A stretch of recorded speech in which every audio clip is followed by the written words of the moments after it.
یہ قانون اگر بنے گا تو زمیندار خوشیاں منائیں گے اور غریب اس زمیندار کے رحم و کرم پر رہے گا۔ مقصد ایک ہی ہے کہ اس قانون کو قتل کر دیا جائے، ختم کر دیا جائے۔ آپ جانتے ہیں کہ مزدور کی انگلیوں کے نشانات نہیں ملتے، کیونکہ وہ غریب اتنی محنت کرتا ہے کہ اس کے نشان مٹ جاتے ہیں۔ سر، اس وطن عزیز کے غریب، بے روزگار اور بھوکے لوگ اس ایوان میں موجود برسر اقتدار جماعت کے لوگوں کو ایک پیغام دینا چاہ رہے ہیں کہ شاعر نے کہا کہ بھوکوں کی نظر میں بجلی ہے، توپوں کے دہانے ٹھنڈے ہیں، تقدیر کی لب پہ جنبش ہے، تدبیر دم توڑ رہی ہے۔ سر، اس طرح کا ایک قانون بنانے کی کوشش کی جا رہی ہے جس سے غریبوں کو فائدہ ہوتا تھا۔ آج وہ قانون جو ڈیمانڈ ڈریون گارنٹی تھا، اس کو حکومت بدل کر ایک مرکزی معاون اسکیم کے طور پر نافذ کرنا چاہتی ہے۔ سر، جب تک کسی پنچایت کو نوٹیفائی نہیں کیا جائے گا، اس پنچایت میں کام نہیں ہوگا۔ حکومت کی یہ پالیسی ہمیشہ یہ رہی ہے کہ ہر اختیار کو حاصل کرنا چاہتے ہیں اور ایک ڈکٹیٹر کی طرح وہ حکومت کو چلانا چاہتے ہیں۔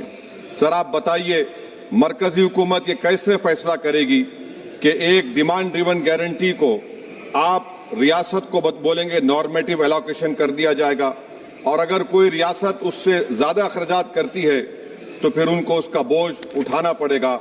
مطالبہ پر مبنی گارنٹی کو ایک سپلائی ڈیمانڈ پروگرام پہ تبدیل کیا جا رہا ہے۔ سر، سال میں 60 دن بلیک آؤٹ ہوگا، کسی کو کام نہیں ملے گا۔ اس بلیک آؤٹ کے 60 دن کے بلیک آؤٹ سے خواتین کو اور جن کے پاس زمین نہیں ہے، لینڈ لیس لوگوں کو بہت بڑا نقصان ہوگا۔ یہ قانون اگر بنے گا تو زمیندار خوشیاں منائیں گے اور غریب اس زمیندار کے رحم و کرم پر رہے گا۔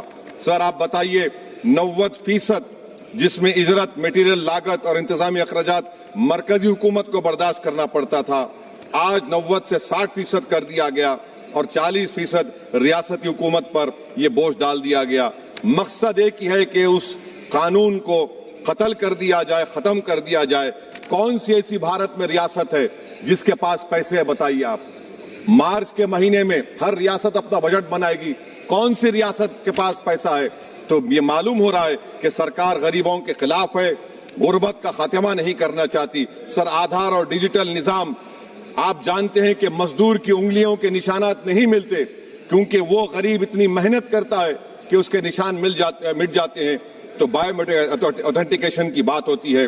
سر، جولائی 2025 میں NSS کی رپورٹ ہے کہ بایو میٹرک سے نقصان ہو رہا ہے۔ تو سر، میں اس اسکیم کے اور اس قانون کے خلاف ہوں، اور میں اپنی بات کو ختم کرتا ہوں کہ کسی شاعر نے اچھا کہا تھا کہ جس کھیت سے دہقان کو میسر نہ ہو روسی، اس کھیت کے گوشے گندم کو جلا دو۔ پلائن ہو رہا ہے سر بہار میں، سیمانچل میں۔ اب یہ قانون اگر بنے گا تو سیمانچل میں 1.5 کروڑ لوگ پلائن کرتے تھے۔ مجھے افسوس کے ساتھ کہنا پڑے گا کہ تعداد بڑھ جائے گی، مگر بھارت کا غریب دیکھ رہا ہے، بھوکا دیکھ رہا ہے، اس کا جواب ضرور دے گا۔ Thank you sir.